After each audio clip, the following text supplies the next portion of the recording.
मेरा ना कॉन्फिडेंस बिल्कुल ना बीएसएनएल के सिग्नल जैसा है। एरिया में तो है लेकिन काम नहीं कर रहा है।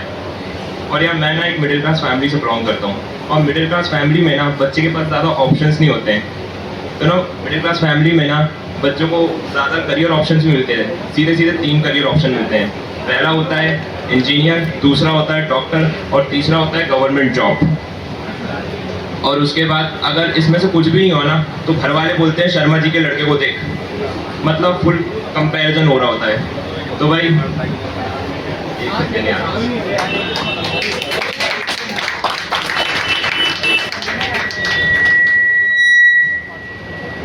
यार तो मुझे समझ नहीं आता कि ना ये शर्मा जी का लड़का है कौन।